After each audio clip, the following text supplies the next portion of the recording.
Okay, so hopefully you can hear me now. That'll be a good start. So welcome to the final of the Super Fantasy Brawl tournament on Tabletopia. We're looking up for a lineup for a really good final. Pretty high caliber play.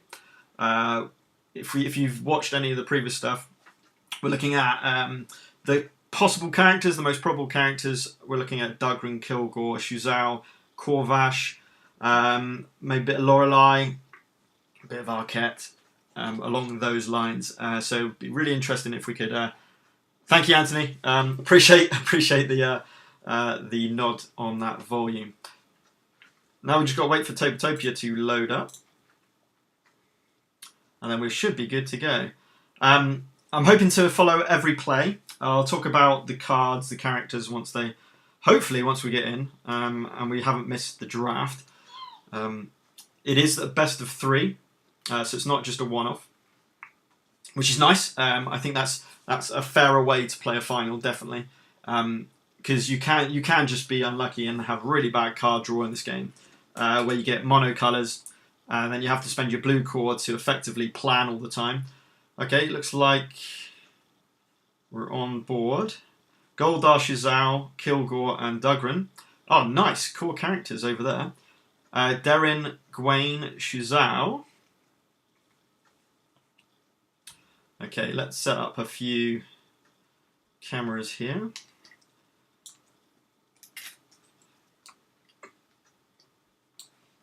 So we've got Shuzhou, Gwaine, and Derin.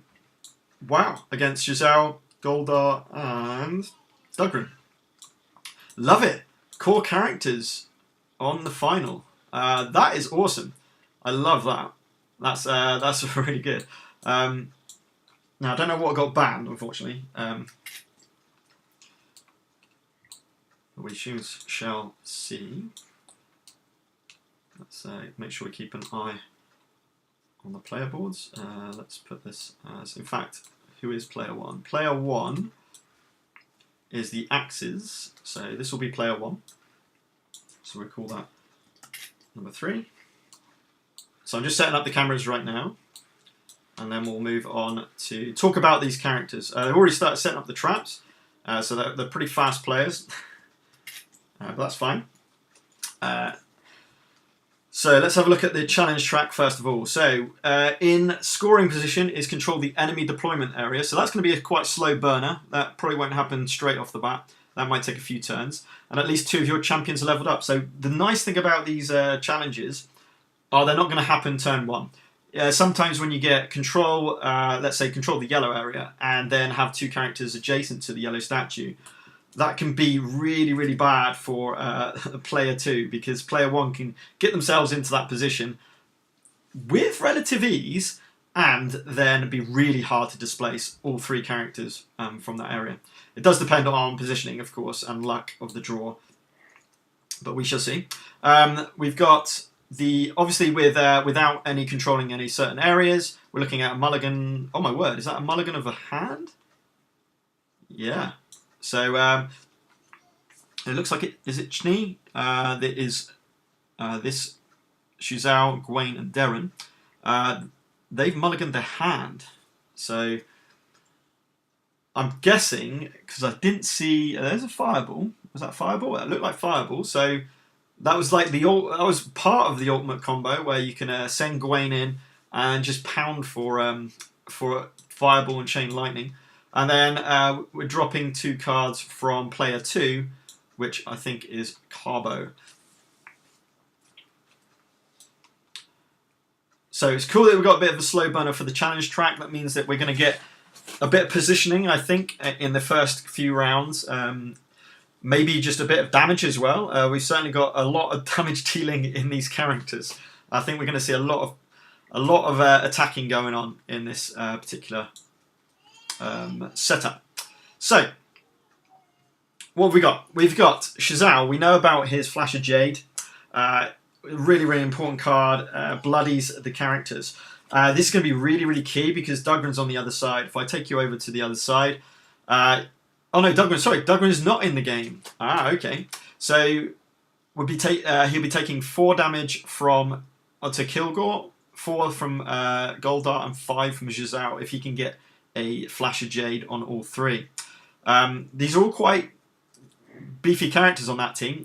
On the converse, we've got a 6 health and a 7 health with no defense, and a 9 health and no defense. So, unlike this team, which have got 2 with 1 armor, this team have no armor. Yeah, Gawain's got an armor card, a reaction card. Darren's reaction card, which is really good, it also has 1 defense on it as well, but Shuzao's does not. So in terms of their reaction cards for this first team, it's looking like it's going to be a little bit squidgy, even with reactions. However, of course, with Darren's reaction card, you can put Darren adjacent to the attacker, so that can be really, really strong.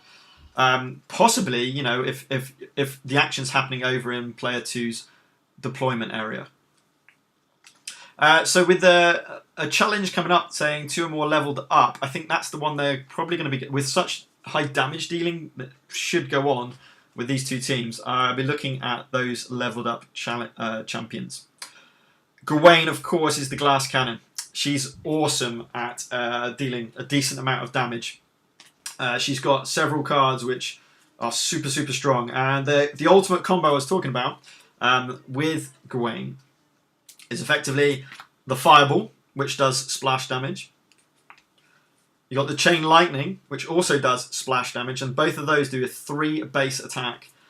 And what's quite cool is you can do, not that you really need it, but there's a teleport as well. But the usual play with this Chain Lightning and Fireball combo, the best way this is played is if you use a blue core to move 1, plan 1, then you do the 2 movement to get into Chain Lightning range, and then you do the Fireball after that. And that is a very strong combo to do a lot of damage. Even though the opponent's got a fair amount of defense. So I don't know if that will go on straight away. Okay, so Darren has gone. Sorry, missing the action. So moving 3 to attack 2. I'm presuming we did Prowl first, which moved to draw 2, plan 1. Planning so strong in this game, really, really important. And looking at a trap, probably looking at the trap next to Darren. Darren loves to be in traps and loves to target characters in traps with hit and run and spring the trap. Heavy shot. So some fantastic cards for Darren, which really help her to kind of take those effects. Just trying to look. It looks like we did. Okay. So we did hit and run first of all, attacking Shizao, hitting for 2 damage, and then it was the blue core after that to move her back away out of range. So that's what happened there. They're not flipping their cores, so that makes it a bit harder to kind of know. So I think we still got red core left, and I think he's just doing the rest of the movement of Prowl right at the moment. Prowl's really nice. It's any chance you've got to draw cards, and especially plan cards, is really strong. And of course we've got Goldar over the other side who can do the planning and the drawing as well. Well, certainly the drawing anyway. Okay, so just looked at this trap. So funny enough, looked over the trap near the blue area. Maybe thinking of moving Darren around that way, possibly out of range of Kilgore, which is not a bad choice. So just to show you some painted miniatures, not on this fantastic camera. Still got a red core to go, I believe, so just looking at what to do with that. So here we got Darren. A really nice character, can do a lot of damage as well, a massive amount of damage. And with Darren, they've got Gawain. The 2 red looks like it was used to move 2, and right, okay. Actually, it looks like did he change his mind? So I just want to see this play. I think he changed his mind to move 2 and look at the trap that was over here, and then placing the trap next to Darren. So does that mean that in the red core is used for Flame Spear? Really nice, range of up to 5, which is huge. 3 damage and a chance to push 1. So yep, it looks like Shazal took that 4 damage. So Shazal is already on 6 damage. with a total of 9 to start with, so 3 health left. Trying to get that level up ability on Gwen, increasing her range of attacks, which is really nice. Xiao is the third and final character for both of them. And then we've got Kilgore and Goldar on the other side. So there's Goldar. Love these miniatures. They are fantastic to paint and fantastic to play with. Just such great miniatures. Nice big chunky miniatures. And Kilgore finally after that. So it looks like it's over to Carbo as player 2.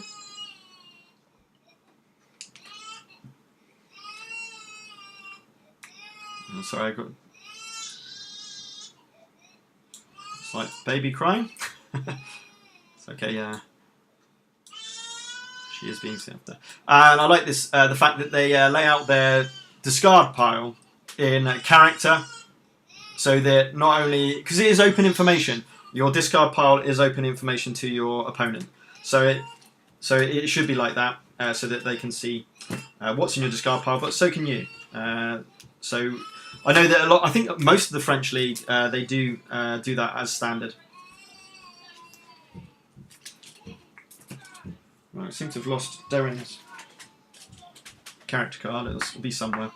Okay, so let's move over to the other people. Right, so Xiao has moved up forward. Let's see what we've got. Ah, right, we're doing a throw. Awesome. I love this about Kilgore's card. He moves 2, and then an adjacent ally may jump 3. So he moved close to here. Xiao moved, got jump 3, and here's Flash of Jade.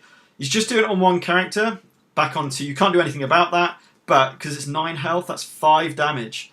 So bloodying is amount of damage rounded up, so to half health. Well, I suppose goes down to half health, rounding down is the idea. So from 9 down to 4 health. So it is a Flash of Jade, is absolutely huge, and it's not an attack, so you can't react against it. So new one is to have 2 or more champions in trap hexes. So this could really lend into Darren's favour, because not only is she good when she's on traps, especially if she's leveled up, but also, oh, there she is. So just to show you, she gets +2 defense while on a trap hex once she's leveled up. So we'll be looking at that play probably taking place. They haven't denoted which Xiao is which Xiao anyway. So we know that this is the swords Xiao and this is the axes Xiao. But so this is Shnee's cheese and this is Carbo's. Right. So focus is going on first with Carbo's Xiao. This is able to move them 1 and then all this is what's so strong about this card. All champions gain +1/+1. So not just allies. Then we're doing double strike. Oh, this could be really strong. No movement, but I presume he's going for to take out the enemy Xiao. So this is 3 damage with double. So that could be potentially 6 damage. Now, if he can react against this, this could be no, can't. I was wondering if Xiao's reaction would take place there, although he would have been taken out, so it wouldn't have mattered. So we have our first point. So 1 point to Carbo. Sorry, to Chnee. Ah, sorry, I've got it the wrong way around. This is Carbo. First player is Carbo, and second player is Chnee. I should have seen with the tokens. So Carbo's Xiao took out Chnee's Xiao for the first point. Leveled up Xiao, and when you level up Xiao, all adjacent enemies suffer -1 defense at all times.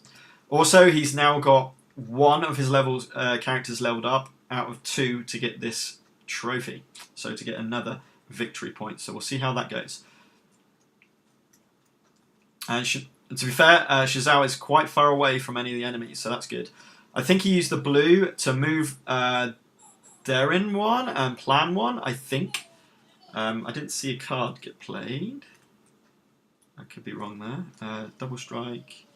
I don't think challenge came out, did it? No. Yeah, so I think that was a move 1, plan 1. Okay, so back to Chnee. Now I think it is Chnee that's doing it. Yes, it is. And he's doing focus. So a kind of mirror play here. Move 1 and all champions +1/+1. +1 movement, +1 attack. Goldar is... where's the card? His anchors away. So moving 3 and attacking for 2 against both of the targets, Gawain and Shazao, with both push 1. So potentially doing 3 damage to each. Is 3 enough to take out Shazao? No, he's got 4 health. So it's not quite enough to do enough damage to take Shazao out. Shuzao. So I think they're going with Shuzao as the first target. So will Carbo react? We will find out.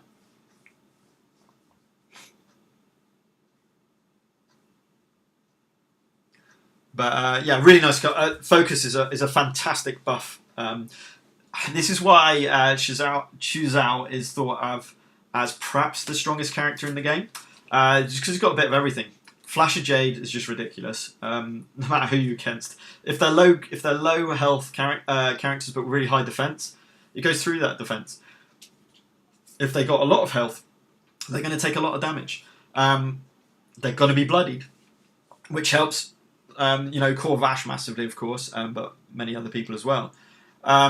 Also, he's got good movement. He's got a decent attack with the double strike. So he's got a bit of everything. He's a really good character. He's probably the strongest in the game.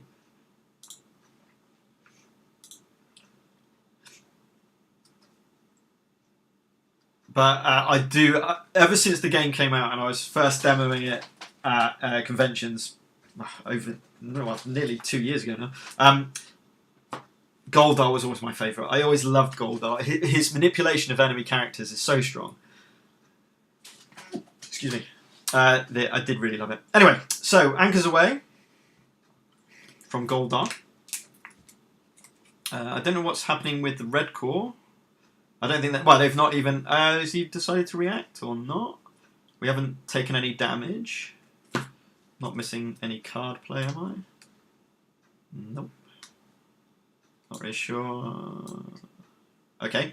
Right, so Shazao and Gawain have both taken the full damage and not... so all he has to do is spend the red core to take out Shazao now, which I presume he will do as a standard action. Standard action to move 1 and deal 1 damage to the opponent. So I presume that's what he'll do, just so he doesn't... yeah, it looks like that's what's happened. He's finished his turn, although Shazao's not off the board. Did I miss something there? 3 damage to each. He was on 5. That takes him to 8. So why is he not taken out? What do they use the red core? Oh, hang on a minute. Okay. Oh. Red core. What's the red core used for?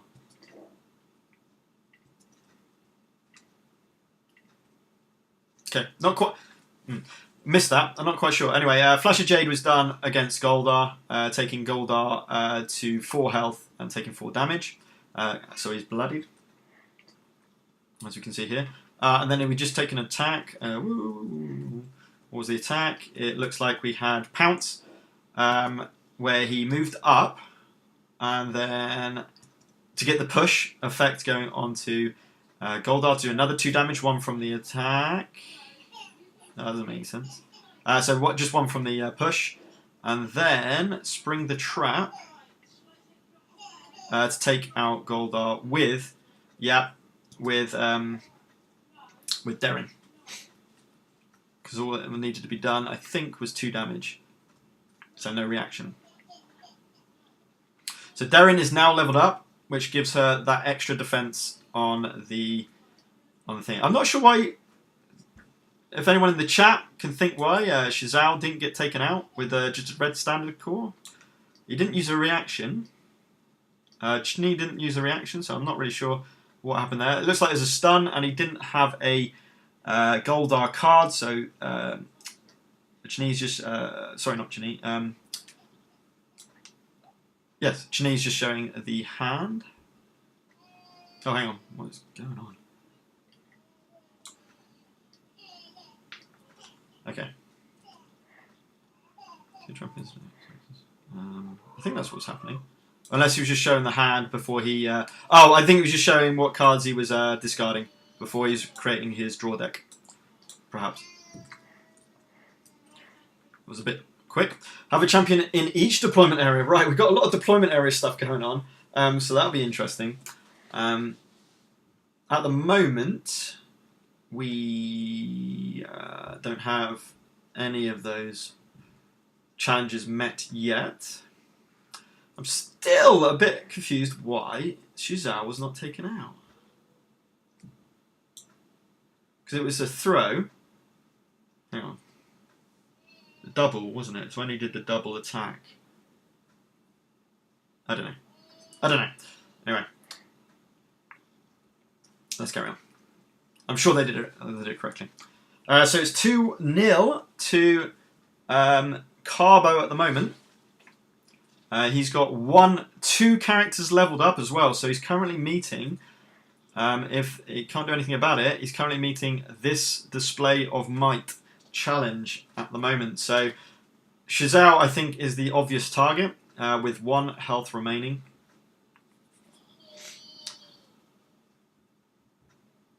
So that's what he's going to be aiming to, that's what Chni will be aiming, I presume, that's what Chni will be aiming to take out next.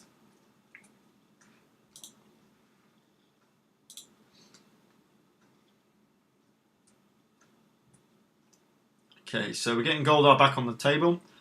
This is the draw and boosting allies, which could get them over to Shizao, which is why he's doing it. So movement of 2 and then +1/+1 to allies, not to Goldar. Is he getting him onto the board? I think he's looking at the challenges and just making sure. Yeah, so on he comes.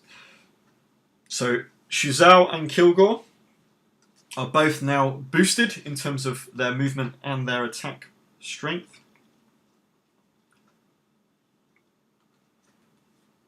So obviously having Mihati's and focus on 2 of your characters is really strong. So it looks like he spent something to move. Is it a card or... Oh, hello. What? Not quite sure what happened there. To dash 2. I think he used the blue core to... Yes, blue core to move 2 and plan 1. And then double strike to go on to Shizao. So he's going... Instead of just using... Interesting. Don't know if I would have... I don't think there's a reaction that they've got that can stop that, to be fair. But it's a bit interesting that you're not using the red standard action. I didn't... Because that guarantees the kill and does exactly the same thing. So it's an interesting play. Because you don't... You know, you can't react against this unblockable. So actually double's doing a huge amount. It's doing 3 doubled at the moment against an unarmed Shizao. So I presume that's going to be the kill. We'll soon find out. Yeah, so it did work out in the end. Bit slightly risky play. I think so. We flip the Shizao's round and Chni gets his first victory point, so we're now on 2-1 to Carbo. And of course, the most important thing with that is it stops Carbo from scoring the 2 champions leveled up, giving them 2 victory points. Control the destruction area is the new unscorable challenge at the moment. Okay, so we're back with Carbo. We got a new refresh of the deck. To draw for Chni.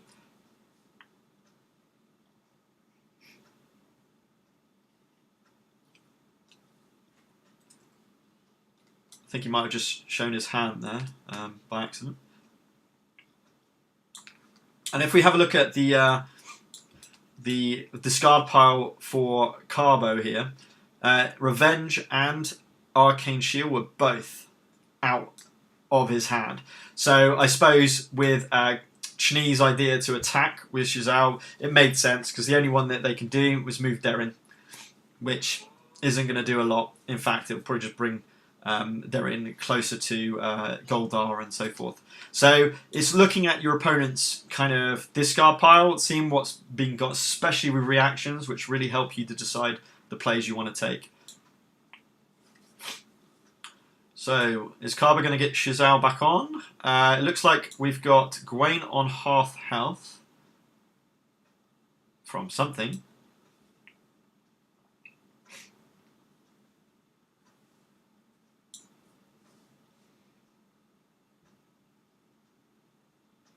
So Gwen's on 3 damage, 3 health remaining. Oh yeah, from the attack, that push attack from Goldar before. Okay, we've got heavy shot, nice. Unfortunately, it's when Darren's on the trap, so this is not the spring the trap, which would have been better against Shizao. But it's still going to be doing a 2 damage with a push 1 onto Shizao. So potentially 3 damage onto Shizao. Let's see if Chni reacts.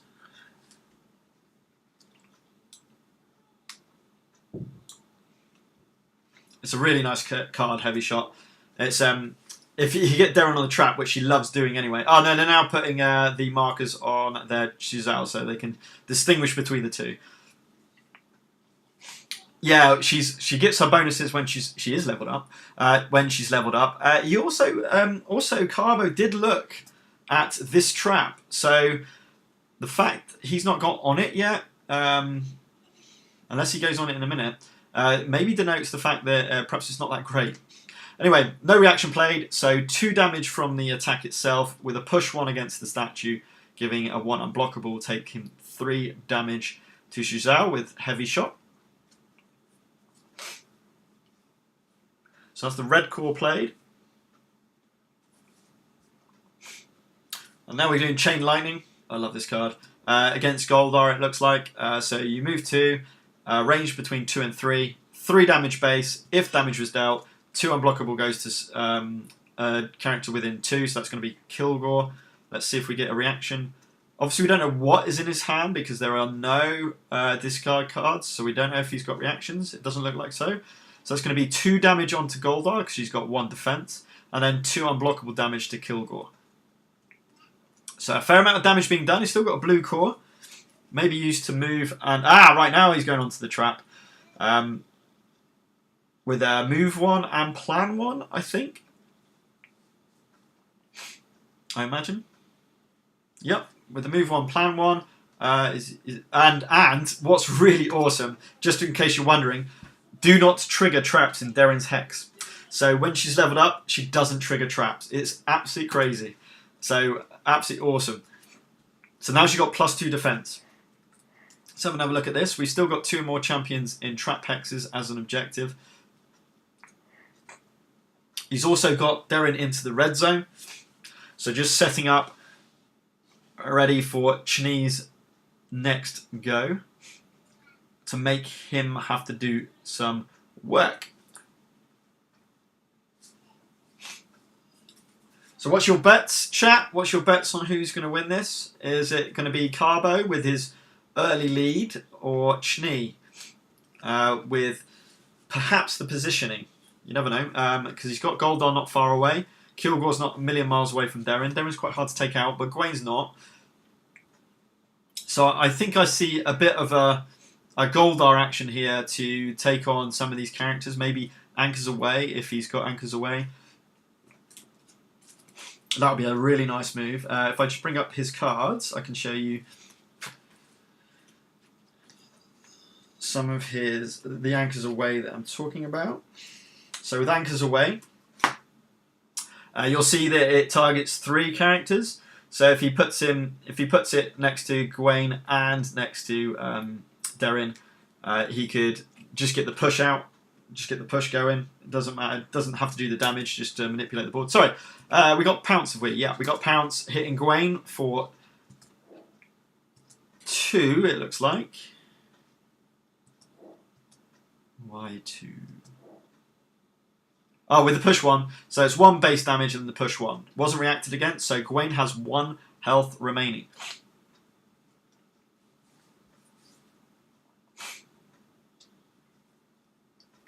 Okay, so set sails happening next. Nice. It's literally just going to take out Gawain anyway. You dash over characters, and anyone you dash over, which is a straight line, remember, up to 5, take 1 damage. That's Gawain out, and Goldar now leveled up as well. Leveled up Goldar is immune to push, which could be really handy against Darren. So that's 2 characters leveled up, I believe, for Chini. He still has a red core, so just looking to see what to do. Can he manipulate? I mean, he doesn't have to move Darren. He doesn't have to. It would help to take a bonus away. But to be honest, he's not going to attack anyway. So yeah, just move into the red zone, contest the red controls destruction area, stop that from scoring. Looks good. 2-all. We're on 2-all. All from attacking and taking out characters. So as I said at the start, it's very much going to be a damage-focused game with these characters. Okay, the next one is 3 adjacent to the same statue. So we're starting to get the statue plays now after all of the deployment area challenges. I don't know why he's put Gawain all the way over here, but it's fair enough. It's on this side. So he needs to also take away all the damage from Gawain as well to refresh her. But 2 characters out for Carbo, so he's only got Darren there. I think he used heavy shot. Oh no. It could be. We could be seeing a heavy shot here, possibly.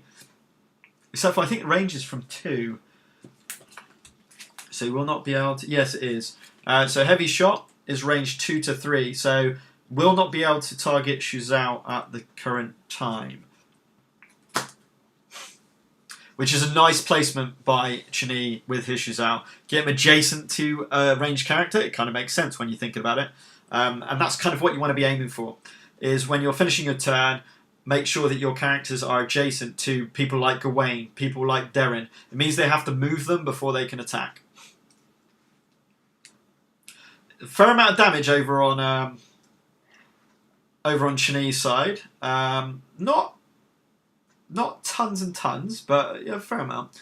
And just remember, Shuzhou is doing -1 defense. So actually, he's taking down Darren's +2 defense while she's leveled up, down to +1 while he's adjacent. So really a really nice placement with by Chini there with Shuzhou.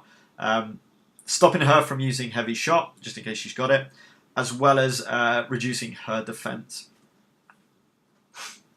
So a really tight game, which is fantastic to watch. And I do like it when characters do actually go for the kills rather than the challenges. Even though they are still going for the challenges, don't get me wrong. I'm not saying they're not going for the challenges. So Carbo needs to.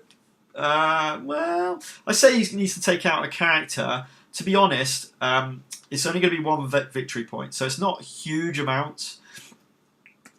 If Chini gets his 2 leveled characters scoring, but it'd be interesting to see if Carbo can stop that from occurring.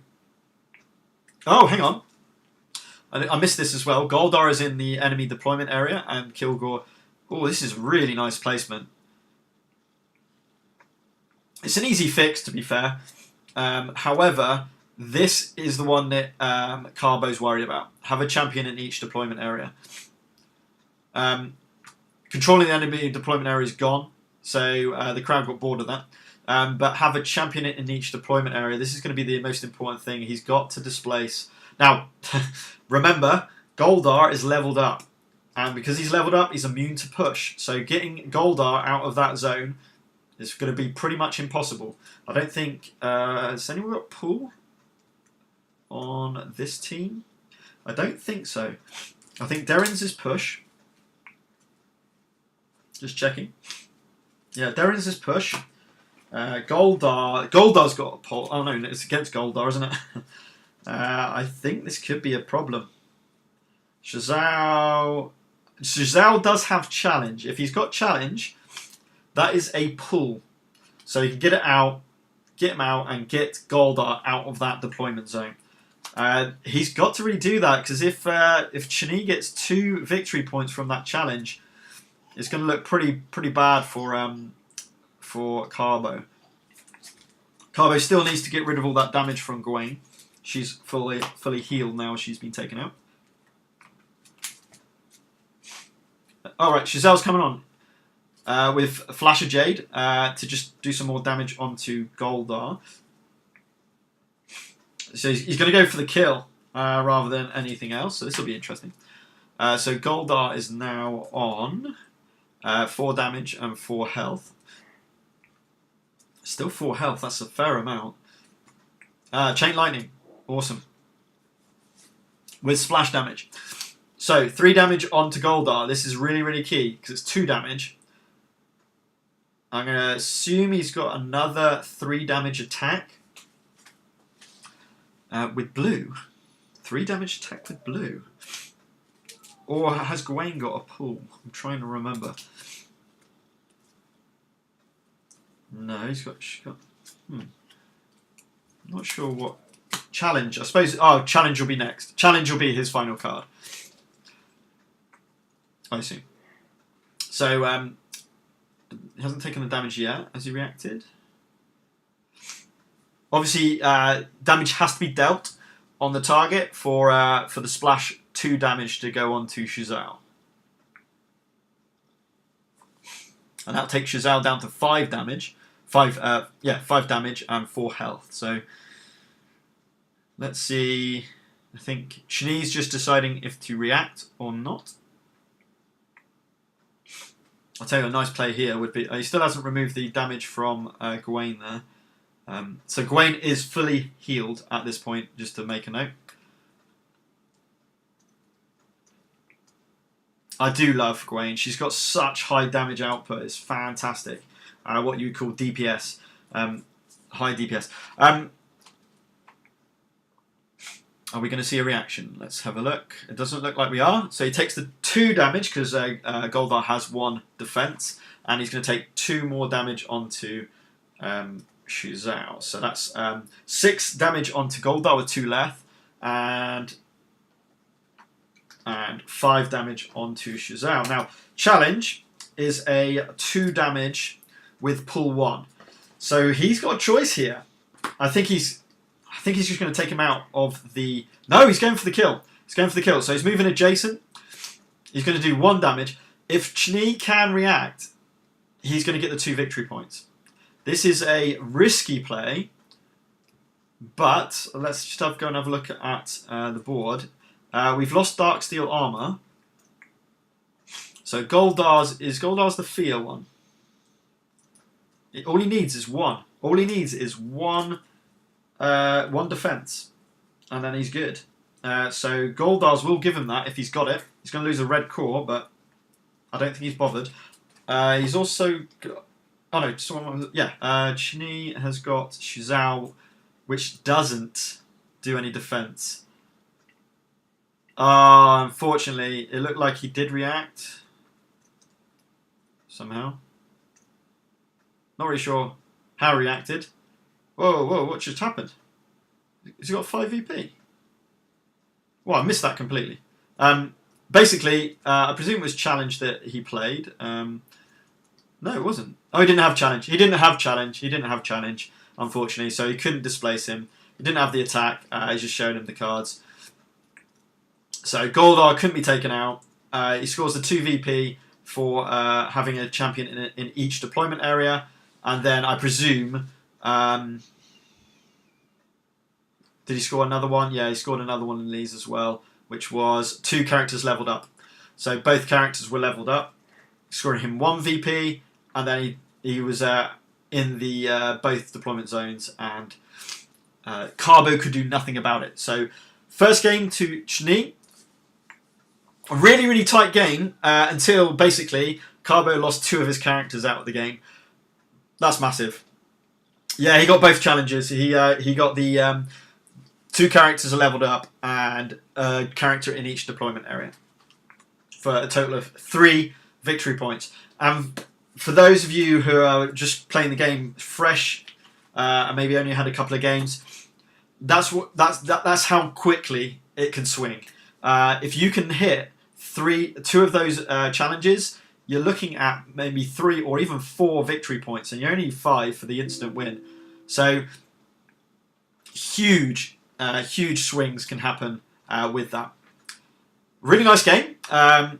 We definitely saw with the characters that were chosen, it was going to be a bit of a bloodbath, which certainly turned out to be true. That was 4 characters taken out for the 4 victory points, and then it was a really nice play by Chni in that last round to set up the challenges and to force Carbo to have to manipulate and move his own characters. And you're not going to have loads and loads of cards to be able to do that. It was fantastic that Goldar, couple of plays there, getting Goldar in the deployment zone, who couldn't be pushed, huge. Moving Shazal adjacent to Derin, huge. 2 fantastic plays which really just cemented the win there. Nice play. Oh, here we go again. Just give it a second. Let's try and refresh that.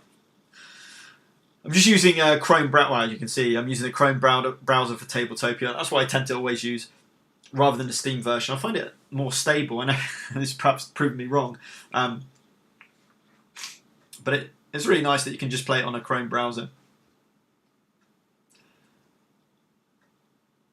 Hey Andrew, hope you're doing well and enjoying the final of the Tabletopia tournament. Unfortunately, I've been very busy over the past few weeks. So number one, what I really wanted to do was play in this, but number two would be to do some live streaming of these kind of these games. I love seeing how different players play their characters, and obviously with the amount of different combinations of characters and card draws and challenges, it means that every game is very different. I mean, you have players who play certain ways. I really like how Chni played there. He went in with, focusing on the attack and destroying the characters, which kind of made sense because of the character choices that he had. But also going in with that challenges and a really, really nice play, exactly how you best play the game. So that was really, really nice. We'll be interested to see if the same characters come about, or if they. I presume they have to take the same 5. So this is right. So Corvash was in with Chni and Corvash in with Carbo. He's also got Kalel as well.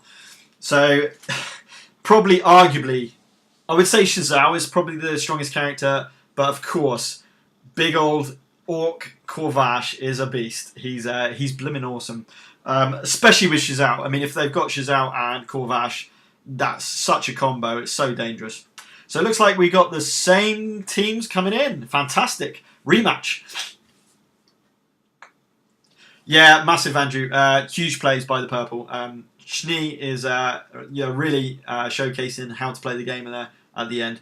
You definitely can tell that these both are really good players. I still don't understand why why Carbo's Shuzal wasn't taken out previously when he had 1 health left. I'm sure that Chni had a red core left, but anyway. New table, so I've got to make new camera angles again. So just bear with me 1 second. So same group on again. Oh, uh-oh. This is exactly what I was talking about. So first player, which I think, is that going to change over now? So is Chni. No, it doesn't look like it. I don't know if they're going to just switch over first player. I'll have to have a look in a second. I'll be able to find out from whoever, perhaps Mulligan's first. I think... Let's see who puts the traps out first. That'll tell us who first player is. I'm not sure if they've just kept the first player as it's shown on here, so it's still Carbo, or if they've switched it around.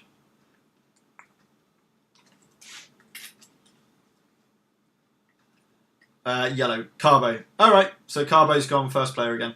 which kind of makes sense because the token did show it as axes.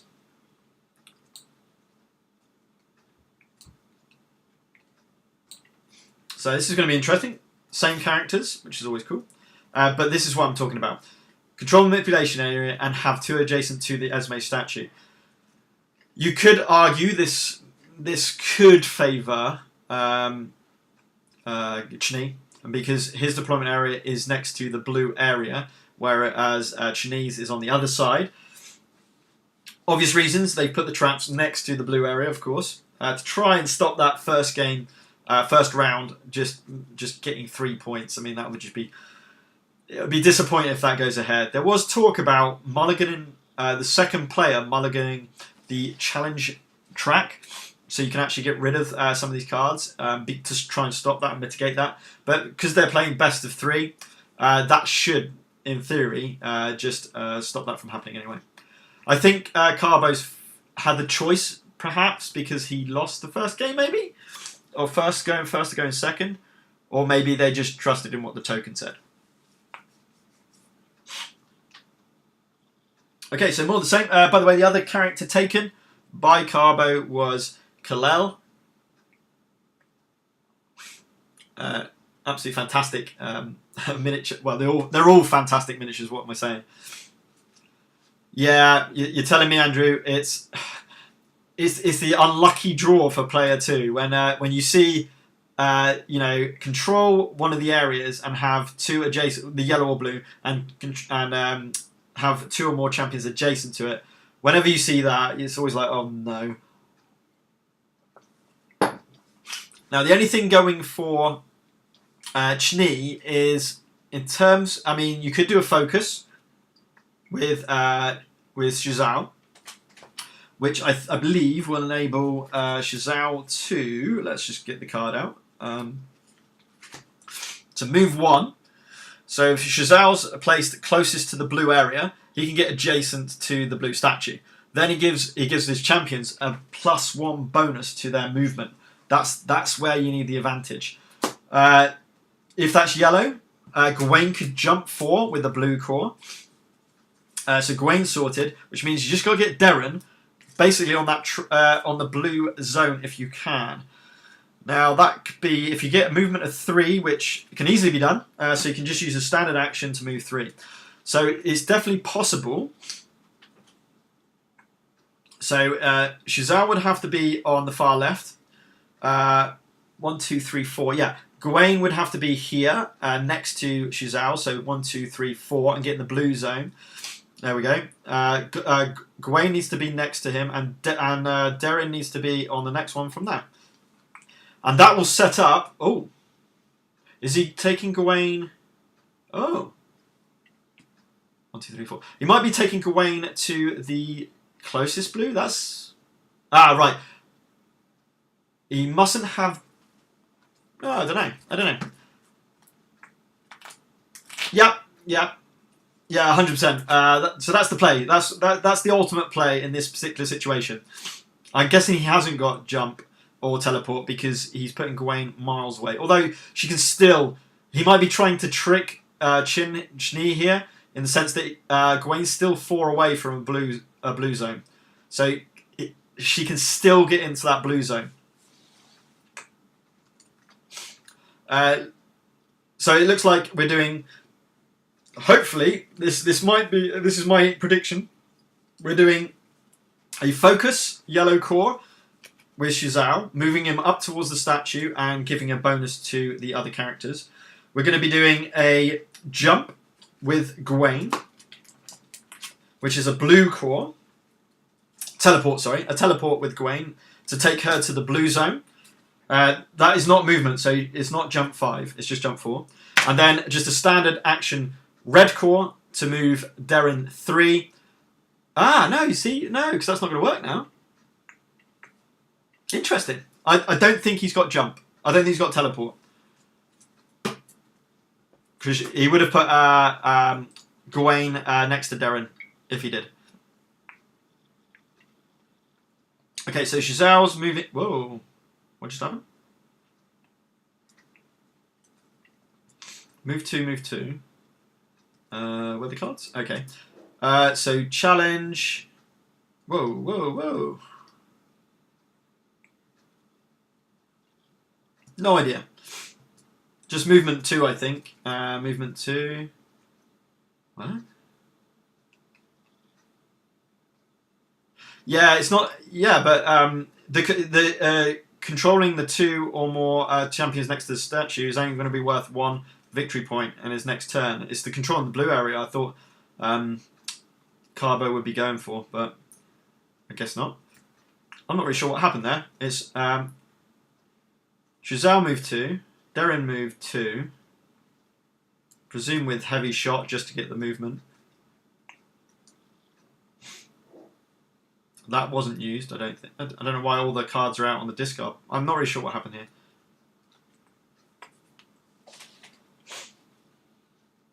Also, there are. Have you noticed there's 2 purple hands? What is going on?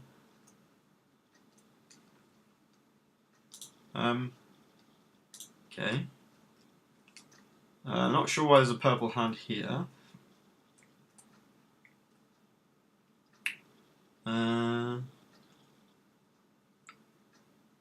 Okay. He's discarded his hand. He's drawn a new hand. Okay. No idea. I'm presuming a plan. I presume plan went ahead. Yeah, he planned one. He must have. Right, Mihati's moved 2. So he's moving over towards the blue area, of course. Drawing 1, and his allies, remember, not Goldar himself, his allies get +1/+1. So I think, unless Chini can get over near Chuzao and get him pushed, he might be giving up that 1 victory point. Now, 1 victory point is worth a fair amount in this game. It shouldn't be underestimated. But if it means that he would not be controlling the blue zone, which I think is what Chini's trying to do here. Here comes the throw. Love it. Yeah, I think we might see a bit of anchors away going on next. Possibly. But he's controlling the blue zone. Yeah, that's what he needed to do.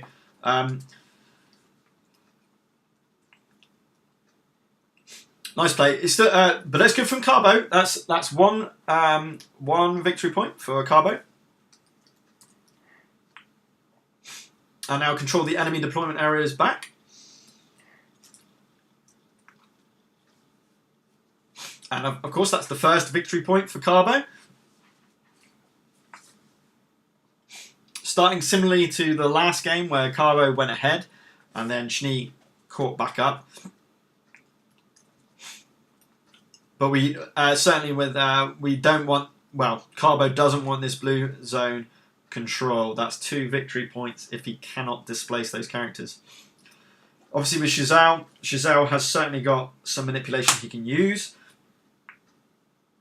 Mostly pull, to be honest. But he's got Pounce, which could just push either Shazal or whatever and get into the blue zone. Lots of options. Obviously Goldar's got some pushing as well with anchors away. He's also got Harpoon Strike, which can pull. I don't know he's going to do that. Oh no, sorry, he hasn't got Goldar. What am I talking about? This is Darren, isn't it? Darren could do potentially heavy shot, but it would mean going into the red zone. Probably doesn't want to do that. That's all her manipulation, though, to be fair. So, yeah. Food for thought for Carbo here. Alright, he's getting hit and run on, just to start to do some damage, it looks like. So move 3, 2 indirect onto Shuzao with 3 damage. 2 damage, sorry. So Shazal down to 7 health remaining. And then he got to dash 2. That's why he got... and now he gets to dash 2. Then he's going to do Prowl to move 2, taking the enemy's deployment area, forcing... Put it right next to Kilgore. I'm not sure if that's the best play. To draw 2, plan 1, and then look at a trap and decide to move it to an empty space if he wants. This is not moving. This is not. I don't think he can compete against. He can remove players for the blue control zone. So I think Schnee is going to get the 2 victory points from this control and manipulation area. With only 1 red core left, you can do Flash of Jade or double strike with Fireball, maybe. Just spring a load of damage onto. I know he's going to be out of range for Fireball, I think. Fireball, move 1, 2 to 3 away, so Fireball's not going to work. So, I wonder what he's going to do for the red core.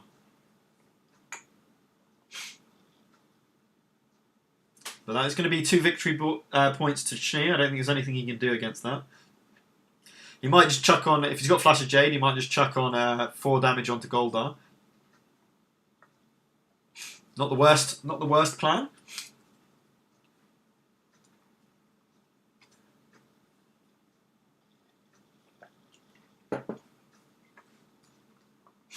But Schnee is going to get edging in the lead again.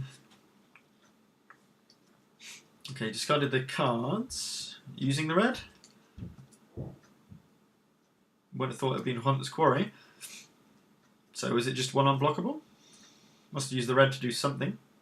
Oh, he's moved Darren. He's moved Darren away from Kilgore. Good idea. However, that does mean that Schnee does score the 2 victory points for controlling the blue area, which is the manipulation area, I believe. 2-1 to Schnee.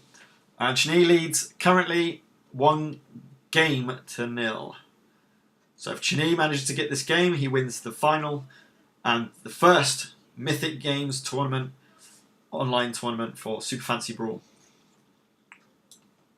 It's been a really successful tournament. Let's not miss it. Focus, move 1, and then all champions +1/+1. Love that card. Such a strong card. So he's moved him, and he's... Is that a standard action to move 2, or... Yeah, standard action to move 2, and then he's doing the double strike for 6 damage straight onto Darren. Oof. I'll tell you, Shizao is a beast. So 1 health remaining on Darren. Controlling the enemy deployment area. Carbo is now no longer doing that because Shizao has taken over there. And it's 2 adjacent to Rygal's yellow statue. So 2 champions adjacent to the statue over on the right-hand side. It doesn't look like... I don't know what Carbo's going to do here. Alright, he does his own focus, which is move 1 and +1/+1 to all champions. So that'll be interesting. What is his play here? Is he going to try and protect Darren somehow? Or just forego her?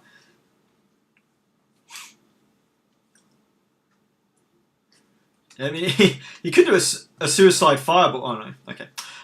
So he's moving to and attacking for 2 against Shizao, I think. It's not on a trap hex, so it'll just be a 2 straight damage onto Shizao unless there is a reaction played. Now he could react with Shizao's reaction here and take out Darren, which would be pretty awesome. Not for a Carbo, but it'd be pretty awesome. It is somewhere. Is that what's going to happen? Remember, Shizao's reaction is it is a red card, so sorry, it's not. It's a blue card, which is Revenge. Which, if you're not taken out, you deal damage equal to the amount that you take. Oh no, he just took the damage. Ah, that would be quite cool. So 2 damage taken on. No, 3 damage taken on to Shizao because of the bonus from. And then we've got the Flame Spear. I hope he didn't have that card in because that would have been really nice. Anyway, move 1, 3 to 5 damage. 3 to 5 range. Sorry, 4 damage with push 1. That's 5 damage onto Shizao if he can't do anything about that. Which is huge amounts of damage, and it's just showing the amount of damage that his team can take. 3, 4, 5. He's got 4 left. This would take out Shizao unless they react. You now cannot use Revenge, because Revenge only takes effect if you're not taken out of action. But he does have Goldar's reaction, which will negate the push 1. So it's a good play. So effectively what happened here is he took the 2 damage, one from his armor and one from the extra reaction. Chnee's reaction took place first, which means force 2, means they have to move further away, up to 2 in a straight line, and the only way you could go is to the left, which meant that the Ignite's is it Ignite? Ignite's push effect did not occur. Flame Spear did not occur. So if we have a look at this card, he has got 1 health remaining. That was a really nice play. Darren is surely the target here. He's lost his red core, so he only has a blue and yellow core to play with. So ideally wants to get Kilgore over that and attack and kill off Darren with Kilgore. Depends what cards he's... No, he's going for Pounce. He's got the push 1. Nothing he can do about that. Darren's out. That's another victory point to Schnee. That's now 3-1. And he's got Chazal adjacent to the yellow statue, which, remember, is one of the challenges. Level up Chazal, although he's got 1 health remaining. Blue core, just as a standard action, to move to and go next to the statue. So he's now holding this objective. Really nice play by Schnee, and he's got to be Gawain on Chazal if possible. What you're ideally looking for is the Fireball. The Fireball would be awesome here. Let me just show you. Now, because it's got 2 unblockable damage to adjacent characters, so all he has to do is target Kilgore and bye-bye Chazal. And upgraded Gawain comes. So it's certainly not over. It's certainly not over. It just depends on the card draw. Let's have a look at... he's got no discard cards, so there's a good chance that Carbo has got maybe the Fireball. That'll be really, really strong at this point.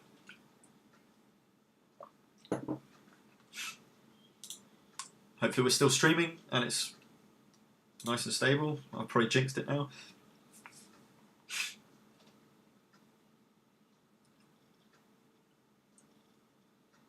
Okay, so... Oh, sorry, and the new challenge is 3 adjacent to the same statue. Oh, that's not good for Carbo. Even though Goldar is a long way away. So at least there's that. At least there's that. Goldar's going to take a long time to get over to the yellow statue. But it depends. It really depends. It's kind of imperative that Carbo takes out Chazal in this turn.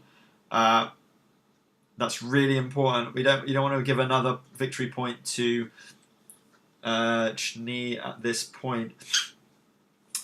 If he does score, if Schnee does score that yellow objective against the victory point, I presume what he'll do is move into the red zone and just get all of his characters into the red zone. Although Chazal's got so much little health that that's a bit pointless. You might as well just do Flash of Jade and I'll do a bunch of damage. If he's got the card. All reaction cards are available. Possible for Schnee. So we've got Chazal's Revenge, which will be pointless if they're targeting Chazal, that is. Although saying that, I've just read this. Revenge does say if the target was not taken out of action, the attacker also suffers the attack damage. So if Carbo does do a Fireball against Kilgore, we could see the Revenge getting played. Kilgore doesn't get taken out, so Gawain would take the 3 damage. Yeah, sure, Chazal would be taken out, but there's lots of things. Carbo needs to look at, think about the possibilities of those reaction cards. Goldar's is the Fear. I know we just saw that played, but he's got all his cards back in his deck, so it could be happening. +1 defense and a Fear 2. And then his other one is Kilgore, of course, with Dark Steel Armor, which is +1. And then in future attacks, it's +2 defense, which won't be very useful if Shizao is the target. Right, Carbo really thinking here because this is this could be really bad. Can he kill Shizao? That's the key. Getting a victory point, leveling up, and stopping this challenge from occurring for Chni.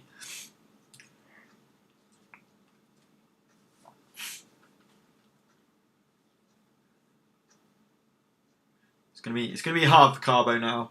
I always say in this game, once you get to 3 victory points, once your opponent gets to 3 victory points, it's a really an uphill struggle to try and win the game. 3-1.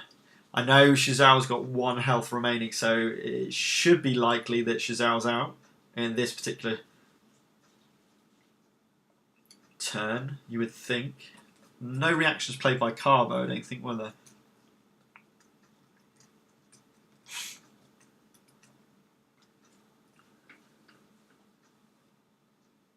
Okay. Depends on the card draw, right? This is good. Pounce is always good. Jump 3. I think he'd spend a standard action to move 2 first. Then he's used this to pounce and attack Kilgore. Okay. Which means red core. Okay, he stopped him from scoring. That's always good. And then it's really hard to know what they're doing when they don't flip the cores. I think it was just a blue. Right. It would red core to move 2 first. Then it was pounce using the yellow core, and then finally it was a blue core to move 1 and plan 1. So he stopped him from scoring any victory points, which is good. But Shizao is still on the board. That could be bad. But it is important to stop. I mean, the challenge was really important. If he didn't have the cards to take out Shizao, he did the right thing by displacing Kilgore so that he's not taking that area. And that victory point. Excuse me. Okay, so we are now with Chni. He's got full 3 cores to play with. He's got Shizao on 1 health.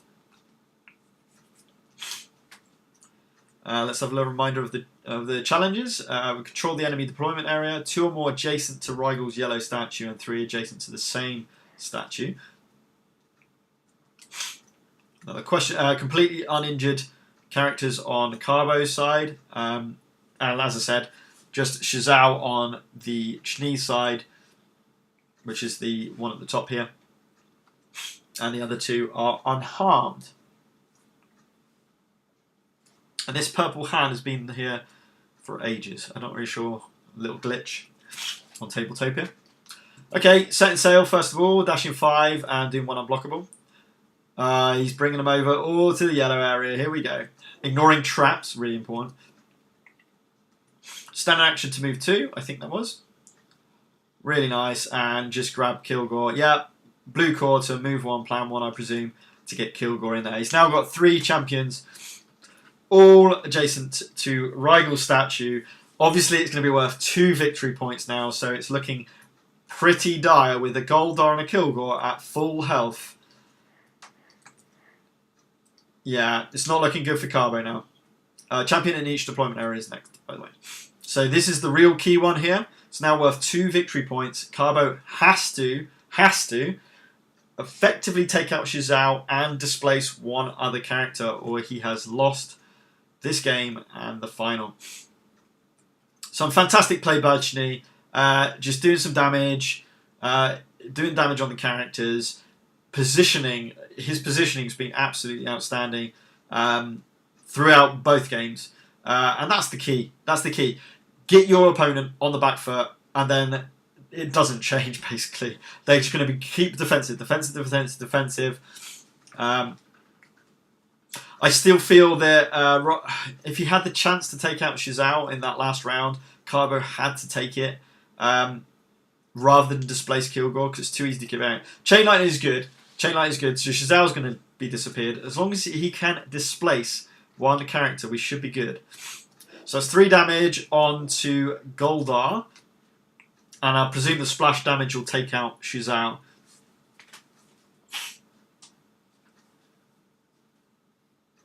He really needs this. Right, there's... yep, it's worked. So we got the 3 damage... 3 damage? I don't know why it's 3 damage. It should have been 2 damage on Goldar, surely. Unless he already had a damage on him. I just missed that. Shizao's taken out. Gawain's leveled up. Her range increases. So a minimum range decreases by 1. And a maximum range increases by 1. So it's really, really powerful. It means you can basically hit anyone from anywhere. He has to displace. He has to displace either Goldar or Kilgore. I don't know if he'll be able to take out Goldar. And I don't know why we've got 3 damage on Gold. Ah, right. He's just noticed that now. That makes more sense. So 2 damage on Goldar. He's still got 6 health left. 2 cards to take out. I mean, a double could. Yeah, a double could. It depends if he's got a...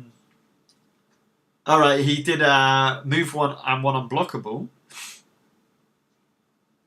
That's interesting. So... he's got a pull. He's got a pull. That's cool. So hitting Goldar for 2 and then pulling. Unfortunately, Intimidation comes in. It means the pull will not take effect. And Shani has won the second game with the final done. So this is a great move. It's +1 defense. He has to move away. Shizao would have to move to this area here, which means that the pull doesn't take effect 'cause it's not in a straight line. It's not targeted anymore. Leaving Goldar and Kilgore adjacent to the yellow statue. And that will be the win for Chani. Really, really nice play by Chani throughout. Just really solid. Not going stupid with certain cards and trying to like take out characters and things like that. What just happened? I think they're just talking about what they could have done.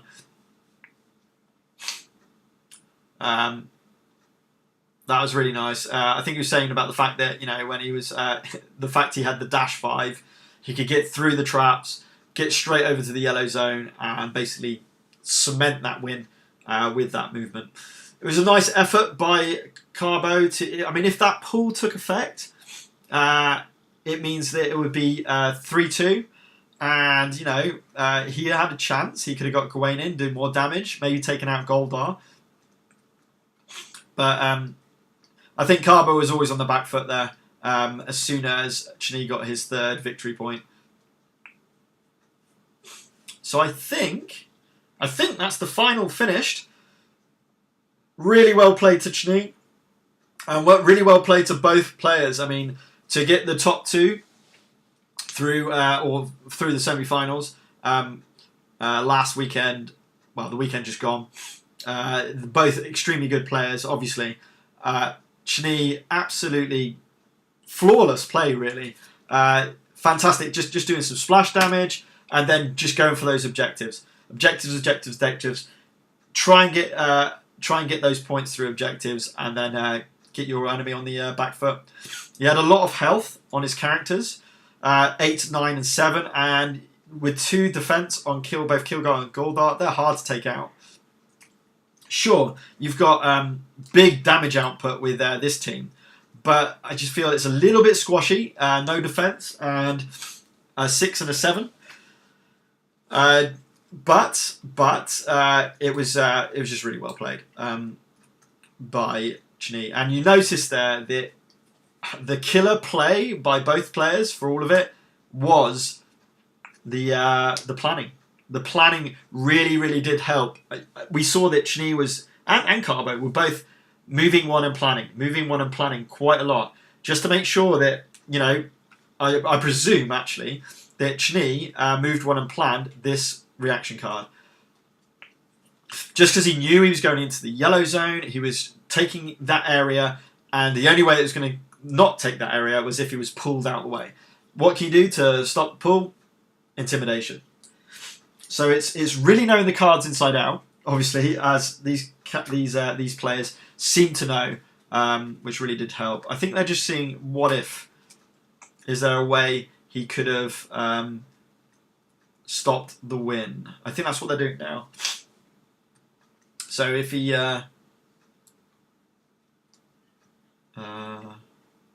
what, flame sphere? Unfortunately, I can't hear them, so I'm not really sure what they're talking about.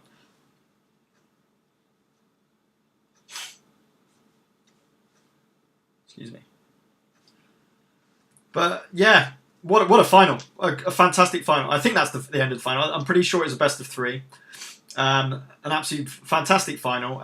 Great to watch. It's a shame it's not the real thing with the miniatures and all the rest of it. That would obviously be absolutely awesome. What are they doing here? They're just seeing what other stuff was coming up.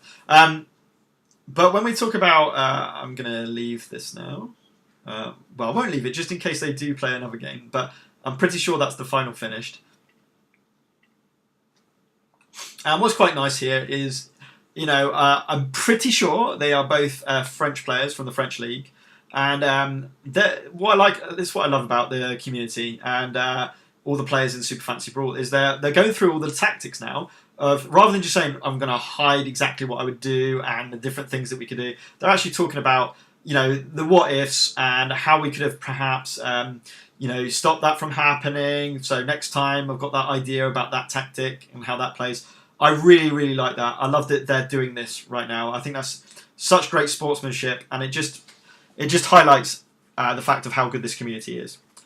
So if you're not part of the community of Super Fantasy Brawl, I highly, massively recommend going over to Discord, joining the Discord channel, and joining the Super Fantasy Brawl and Mythic Games community.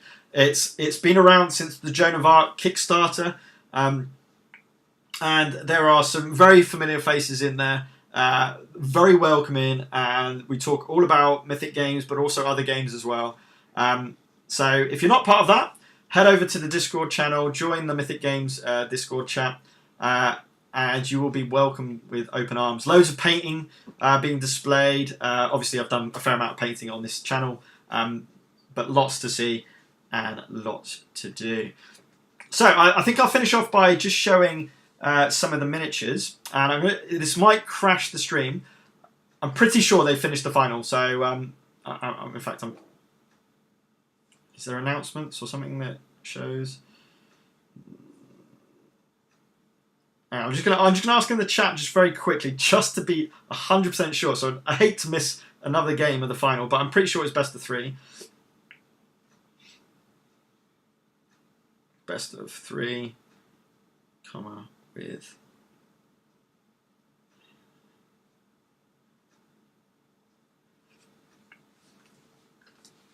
just finding out because I would hate to miss obviously a one of the rounds of the final. That would be really, really bad. Let's just see if we've got if we have got the final. I might have their full names. Ah, right, and I've actually got their names. So we had Carbo, which was Remy Carbone, and Chni, which was Nicholas Demilly. So congratulations, Nicholas. That was a fantastic play. Very, very impressive. But well done. Well done as well to Remy as well. That was, Remy came into it with pretty flawless play with 16 total tournament points, and then Nicholas came in with 13. So Remy certainly doing exceptionally well throughout the tournament, and with Nicholas just performing in that final, absolutely superb. Well, I haven't had anything through yet.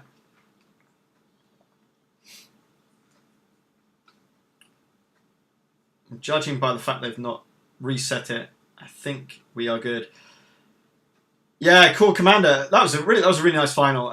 Really nice play from both players. Oh, good. I'm glad you enjoyed it.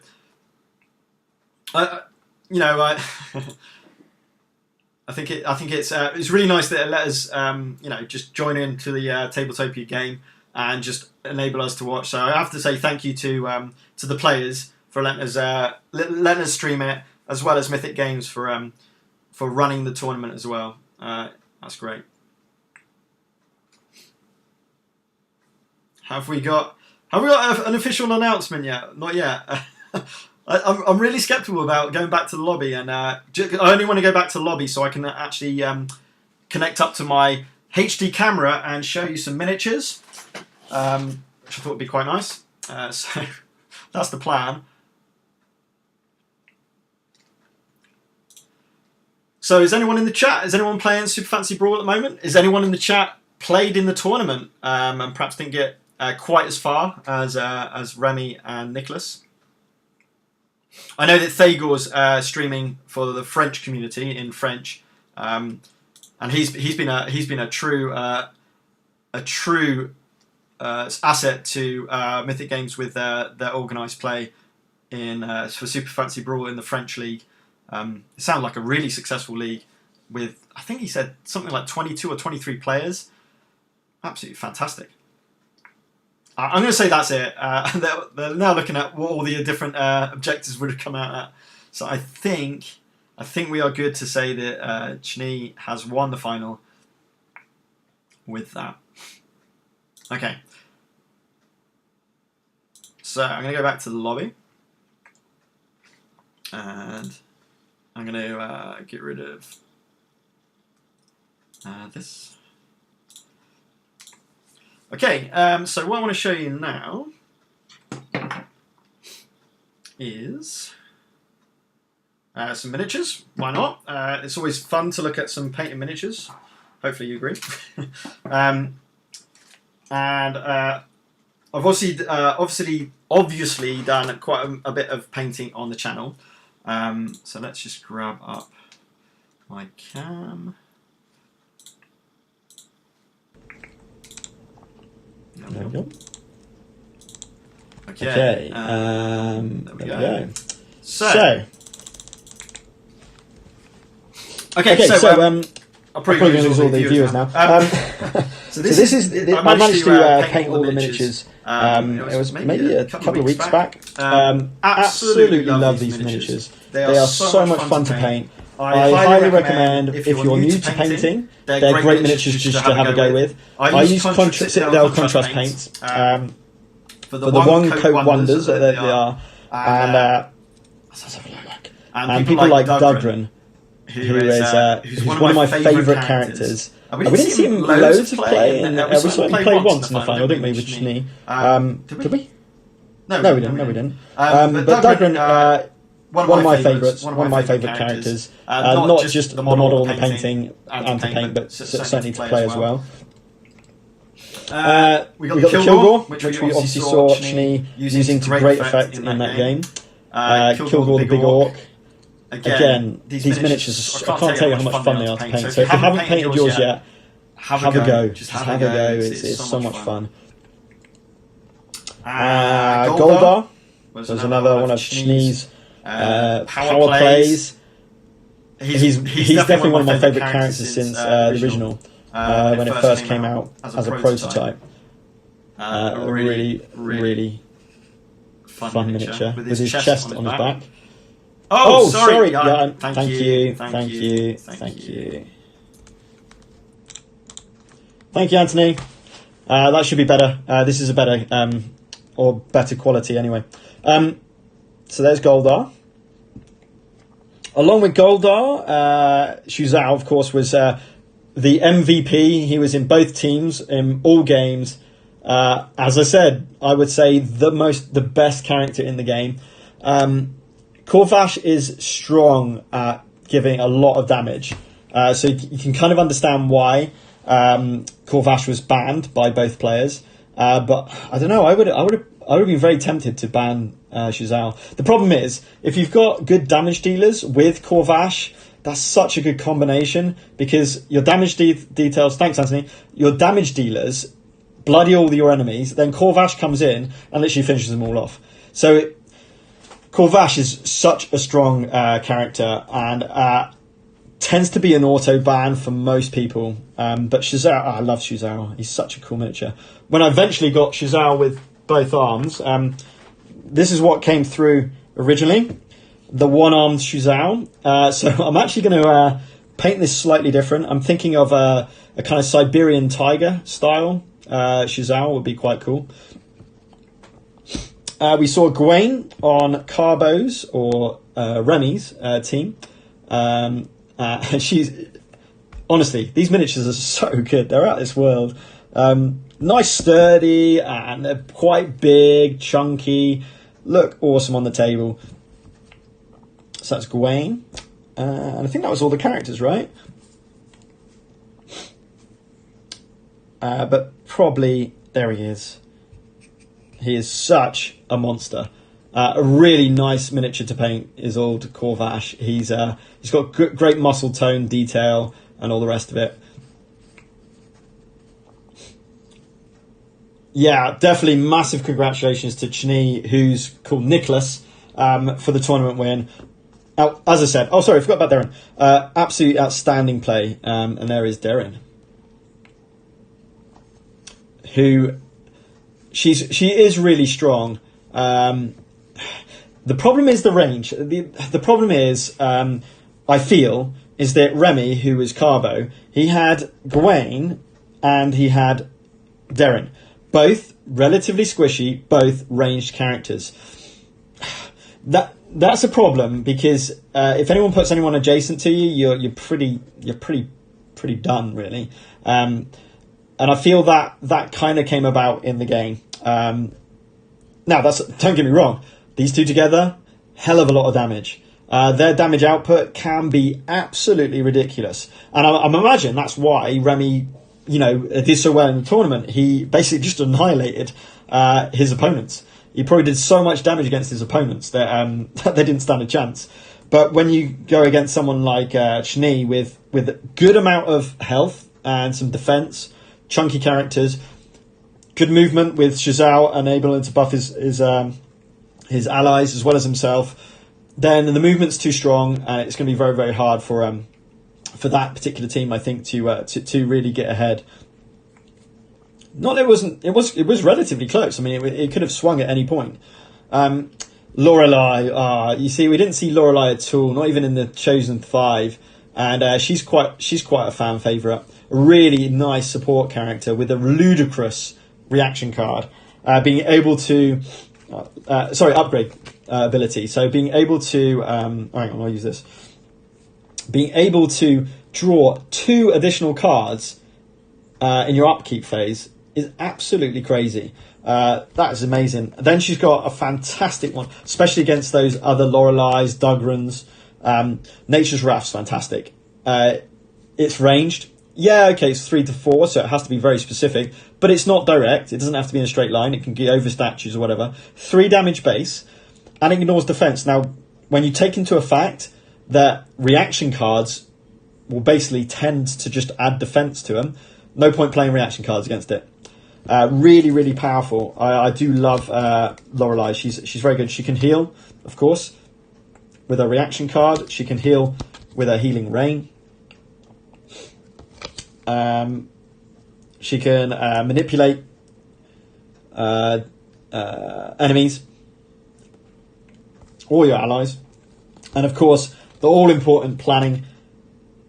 She got movement of 3, so she's got really great movement, and she draw 1, plan 5. So you can you effectively the tactic with Lorelei is send her in early game to level her up. So she works really. I'll tell you what, she works superbly with Taze. You can send Taze got so much dash and really good damage output. You can send Taze in, smack up a character to take them down to 3 health left.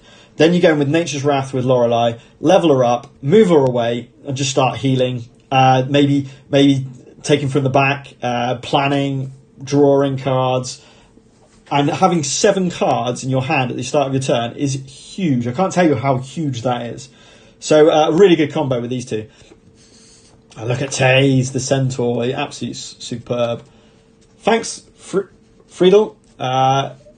Yeah, I mean the minis aren't mine, but if you mean the painting, thanks. But honestly, the detail's so good on the miniatures that the paint the paint does all the work effectively. Obviously you choose the right colours. I've always gone for the card art, but you choose the right miniatures and you choose the right colours, and then it all comes out. I do love Solka. She's really fun to play as well. With her, she's got a fantastic card which forces a random enemy opponent, to effectively just get forced 2. So you can just move them 2. It is a red card, that's the only disadvantage, but Mind Control is brilliant. You get to move 2 as well, and then you discard the top card of the opponent's deck, and then it suffers force 2. It's really fun. She's also got a really fantastic reaction card. It's yellow for starters, +2 defense, and they suffer root, so they can't move for the rest of the turn. Yeah, it can be good. She's got an attack with lifesteal, with life drain, but if you notice here, the heal from this lifesteal may be assigned to one of Solka's allies instead of her. No range anywhere on the board, as long as it's not taken out, of course. She's got a double attack at 3 range indirect, only 2 damage, but if it gets boosted, that's always good. Another force 1 stun, so she's got some good manipulations, definitely. She can stun again. Another 3 movement, so a lot of movement and a lot of stunning and forcing. So yes, Frill. So I presume you've painted them as well, or are you asking were they really fun to paint?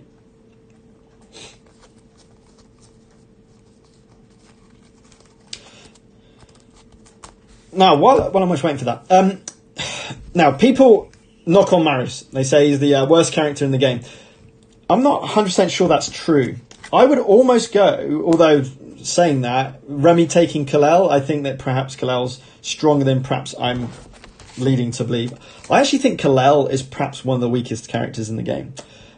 She's got fantastic movement, don't get me wrong. She's got fantastic movement. She's got area attack with push, which is nice.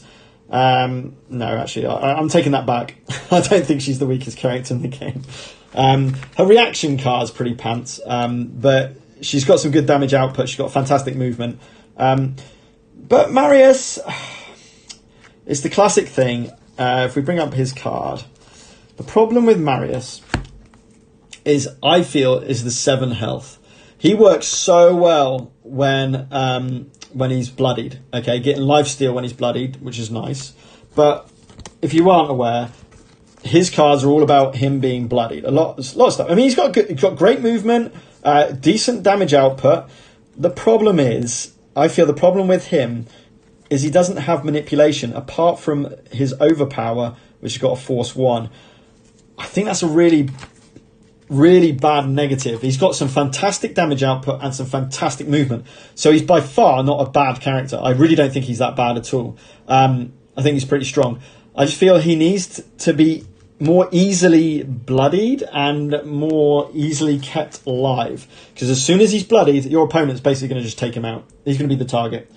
Which is quite nice. Diversion target, you could argue, or decoy. Another one which isn't taken much, and I really do like, is Wrath. He's squidgy as hell. He's only a 6 health character. He does move up to 7 leveled up. But Wrath, I love this miniature as well. Have a look at this chap. The Rat Man. But he's got some fantastic stuff. He's got Nightshade, which is draw 2, plan 1. We got that planning again. But his next attack ignores defense. That's always good. I love sneak attack. Reactions cannot be played during this attack. You can just ignore any reactions. You know that damage is going through. Read this one. I know these are both red cards, but still. Stalk Beneath. Deal 2 unblockable to an adjacent enemy. If damage is dealt, place Wrath adjacent to an ally. You just move him around the board. And now you get the idea of what Wrath's about. Moving him around the board. Burrow. 3 damage. Jump 2 and then jump 2 again. Oh, Mole. What did I say? Rat. Sorry, I meant Mole. Well, Mole Rat. Go to ground. Look at this for reaction card. Not only does it give you +1 in defense, you get to jump 2 after the attack. I talked about this on the Mythic Games official live stream of the tournament that was going on. I talked about this on about having movement on your opponent's turn, how strong that is. A jump, especially so. You can hit those objectives just before your turn starts and win the game by meeting an objective. And then he's got a double out of 2 indirect. So he's got really good damage and movement. But just like Marius, no manipulation. That's a really bad thing. You saw in that final how important manipulation is to be able to move your enemy's characters out of objective. It's it's so strong. Yeah, I think it is right. Cool, Friedel. Yeah. I love painting these two. I think they're just such fun to paint. Great large miniatures, easy to paint. Good detail on them as well. I'm not saying there's not detail. There's fantastic detail on the miniatures themselves. They're nice and chunky. I'd say Rath's probably the least with his bendy tail, as he's being suspended on his tail. So he's probably the most fragile. But Dugran is literally a sturdy dwarf miniature. I do need to varnish all these miniatures though, because I think all the paint will start coming off if I don't, which would be a bit of a disaster. So varnishing is high on the list. But yeah, what a game, what a final, and what a game Super Fantasy Brawl is. The fact that it's free to play on Tabletopia for anyone who wants to try it out. Retail is not going to be for about another 6 months, it seems. I think I was saying about 6 months or 5 months. So it will come.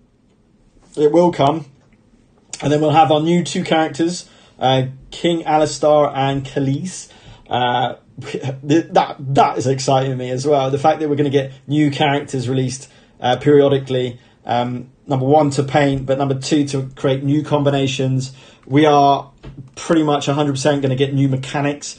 It's going to change up the game. Really, really exciting to look forward to all of this that's going to be taking place. Also, obviously, I've uploaded my solo rules onto Board Game Geek. If you check out the video on my channel where I play through my solo variant, it's a good way of just practicing some combinations and seeing how you do, learning the game when many of us can't actually play the game in real life against our friends in the times that we find ourselves in. So, fantastic final. I hope you enjoyed the live stream. Thank you, Mythic Games, for holding the first official online Super Fantasy Brawl tournament. Congratulations to Remy and Nicholas for reaching the final, and Nicholas, who was Chni in the video, absolute superb play throughout that final. It was really really fun and really interesting to watch. I think that was absolutely fantastic. And certainly the French taking over that tournament, which I kind of expected because of how much they've played in their tournament. In their French league. So they've played it competitively for quite some time. So I'm not surprised that the French contingent did extremely well in that tournament. So hopefully we get some new blood in the next tournament. I'm sure they're going to run several tournaments. Sam Healy was talking about running some tournaments, and hopefully, if it's not on Saturdays, hopefully I can get involved and actually play in the tournament. I really want to be able to play in one of these tournaments. So that's what I'm hoping for. But lots to look forward to with Mythic Games. We've got Solomon Kane coming very soon in January, February time to our doors. Wow. That's a ridiculous size game. Very different to this game. This Super Fancy Brawl has been an absolute hit with everyone I've played it with. I've played it with the age group around about 11 to 13. I've played it with adults. I've played it with my mum, and she even got the game, and she's knocking on nearly 70. So it's and that was online. So it's been fantastic to just see how universally enjoyed this game is, and it is just such quality. You can play it very casually, just smashing 2 teams together and having fun, or you can play it, as we've just seen, competitively, really thinking tactically, what's the other opponents could have in their hand, knowing those cards off by heart, knowing the combinations of cards. The skill ceiling for this game is going to be really high, which only bodes well for the competitive side of this, if that's something you're interested in.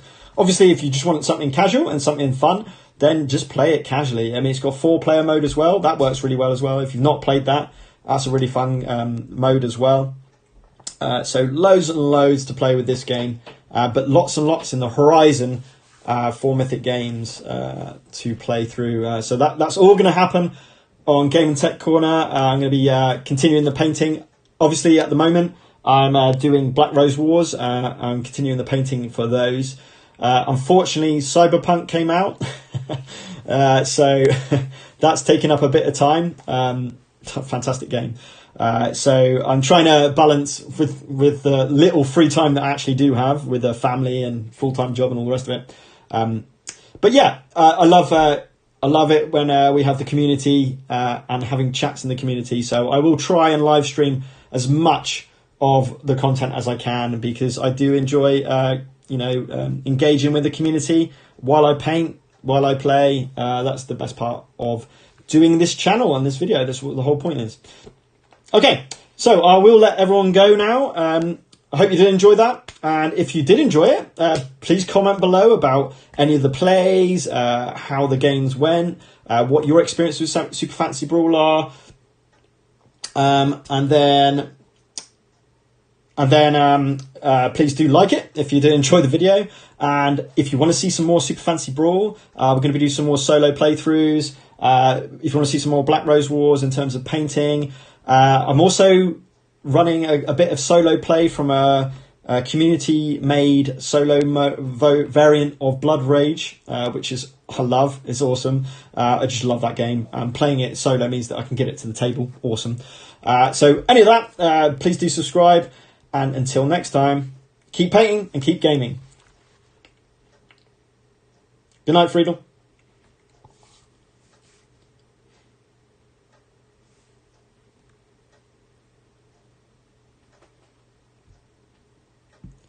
Evermore.